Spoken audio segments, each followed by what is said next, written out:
चलिए जानते हैं देश दुनिया की सिलेक्टेड और काम की 25 बड़ी खबरों को। लेकिन उससे पहले अगर आपने अभी तक इस चैनल को सब्सक्राइब नहीं किया तो सब्सक्राइब कर ले और वीडियो को लाइक करना बिल्कुल ना भूलें।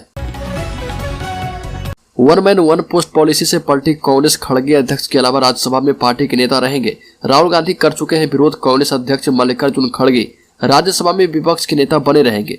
मीडिया रिपोर्ट्स के मुताबिक कांग्रेस नेता जयराम रमेश ने कहा कि खड़गे न केवल पार्टी अध्यक्ष के रूप में बल्कि राज्यसभा में विपक्ष के नेता के रूप में भी विपक्षी दलों के साथ जुड़ेंगे। ऐसे में अगर खड़गे 2 पद संभालते हैं तो यह कांग्रेस की एक व्यक्ति एक पद पॉलिसी के उलट होगा। यूसीसी लागू करने की तैयारी में हरियाणा सरकार। उत्तराखंड की तर्ज पर हरियाणा में भी यूनिफॉर्म सिविल कोड लागू हो सकता है। हरियाणा सरकार यूसीसी पर अध्ययन कर रही है। जिन जिन प्रदेशों में लागू किया गया है या फिर जिन प्रदेशों में लागू करने की योजना है, सरकार उनसे भी सुझाव ले रही है। हरियाणा के गृह मंत्री अनिल विज ने कहा कि हम यूसीसी पर अध्ययन कर रहे हैं। अध्ययन करने के बाद सरकार इस पर फैसला करेगी। तमिलनाडु के मंदिरों में मोबाइल किया गया बैन। मद्रास हाईकोर्ट ने कहा पूजा स्थलों की पवित्रता बनाए रखना जरूरी है। मद्रास हाईकोर्ट ने तमिलनाडु के सभी मंदिरों में मोबाइल फोन बैन कर दिया है।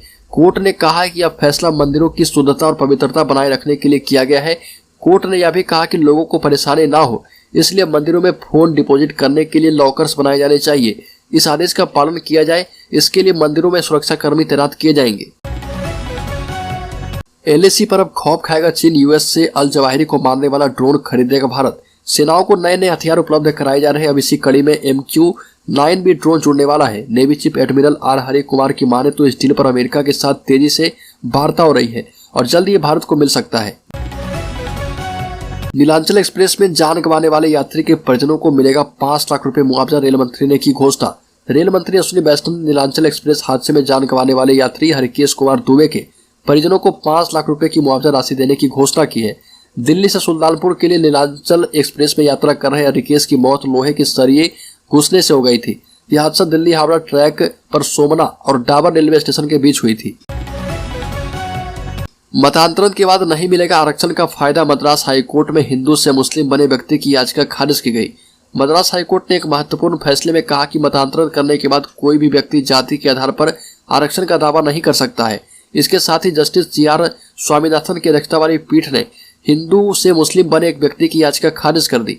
इस व्यक्ति ने जाति के आधार पर राज्य सरकार की नौकरियों में आरक्षण की मांग की थी। गूगल फेसबुक भी होंगे साइट पर हुई धोखाधड़ी के जिम्मेदार। IT मंत्रालय जल्द लाएगा डिजिटल इंडिया एक्ट। हाल ही में फ्रिज खराब होने पर ग्राहक ने उस कंपनी के कॉल सेंटर में फोन करने के लिए गूगल पर सर्च किया। सर्च में उस कंपनी के नाम पर चलाए जा रहे नकली कॉल सेंटर सबसे ऊपर दिखा। ग्राहक ने उस साइट से मिले नंबर पर फोन किया और कंपनी का कॉल सेंटर समझ कई निजी जानकारी भी कॉल सेंटर वालों को दे दी और ग्राहक वित्तीय धोखाधड़ी का शिकार हो गया। कश्मीर में अब अंतिम सांसें गिन रहा हिजबुल मुजाहिदीन। कभी संगठन में थे 5000 आतंकी, अब सिर्फ 5 बचे। कश्मीर में सुरक्षा बलों के शिकंजे और आम कश्मीरियों के घटे समर्थन के बीच आज कश्मीरी आतंकियों का बड़ा संगठन हिजबुल मुजाहिदीन अंतिम सांसें गिन रहा। न हथियार मिल रहे, न ठिकाना, न पैसा और न ही कश्मीरी युवाओं का साथ। कभी इस संगठन में करीब 5000 आतंकी थे, लेकिन आज महज 5 आतंकी रह गए हैं। इसके अलावा हिजबुल के ओवरग्राउंड वर्कर और वित्तीय नेटवर्क दोनों लगभग नष्ट किए जा चुके हैं। कॉलेजियम व्यवस्था को लेकर सुप्रीम कोर्ट की 2 टूक। कहा बेपटरी नहीं की जानी चाहिए वर्तमान प्रणाली। सुप्रीम कोर्ट ने कहा कि कुछ व्यस्त लोगों के बयानों के आधार पर वर्तमान कॉलेजियम प्रणाली को बेपटरी नहीं किया जाना चाहिए। कोर्ट ने जोर देकर कहा कि शीर्ष कोर्ट सर्वाधिक पारदर्शी संस्थानों में से एक है। कॉलेजियम प्रणाली को लेकर न्यायपालिका में विभाजन और सरकार के साथ विवाद के बीच सुप्रीम कोर्ट ने कहा कि शीर्ष कोर्ट के कुछ ऐसे पूर्व न्यायाधीश इस प्रणाली के बारे में क्या कह रहे हैं वह उस पर टिप्पणी नहीं करें। केंद्रीय राज्य मंत्री राजीव चंद्रशेखर ने एम्स साइबर अटैक को बताया बड़ी साजिश। इलेक्ट्रॉनिक्स व IT राज्य मंत्री राजीव चंद्रशेखर ने एम्स साइबर अटैक मामले को बड़ी साजिश करार दिया और कहा कि इस साजिश के पीछे किसी बड़े गैंग या किसी देश का भी हाथ हो सकता है। NIA, CERT, दिल्ली पुलिस इस मामले की जांच कर रही है। बिहार राज्य में फर्जी फार्मासिस्टों को लेकर सुप्रीम कोर्ट ने बिहार सरकार को लगाई फटकार। बिहार में फर्जी फार्मासिस्टों के मामले में सुप्रीम कोर्ट ने बिहार सरकार को फटकार लगाई।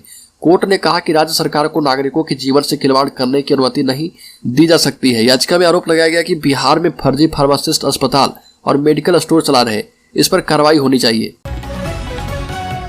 मध्य प्रदेश में राहुल गांधी की यात्रा का सफर हुआ खत्म। 12 दिन चली यात्रा की राजस्थान में हुई एंट्री। समर्थन के लिए जनता का जताया आभार। राहुल गांधी की भारत जोड़ो यात्रा अब राजस्थान में प्रवेश कर चुकी है। MP में इस यात्रा के 12वें दिन और आखिरी दिन राहुल गांधी ने मध्य प्रदेश की जनता के नाम संदेश जारी किए। उन्होंने यात्रा के दौरान जनता के समर्थन के लिए धन्यवाद और आभार जताया और कहा कि मध्य प्रदेश के सामने कई चुनौतियां हैं। यहाँ पर किसान, युवा और व्यापारी परेशान हैं।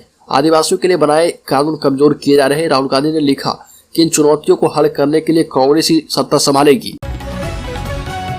पंजाबी सिंगर सिद्धू मूसेवाला हत्याकांड का मुख्य आरोपी अब अमेरिका के कैलिफोर्निया में डिटेन किया जा चुका है। मुख्यमंत्री भगवंत मान ने खुद इसकी पुष्टि की है। सूचना है कि अमेरिका की खुफिया एजेंसी FBI ने गृह मंत्रालय के माध्यम से पंजाब पुलिस के साथ संपर्क साधा है। FBI की तरफ से गैंगस्टर ओल्डी वड़ार के बारे में जानकारियां और उस पर पंजाब में दर्ज केसों की विस्तृत जानकारी मांगी गई।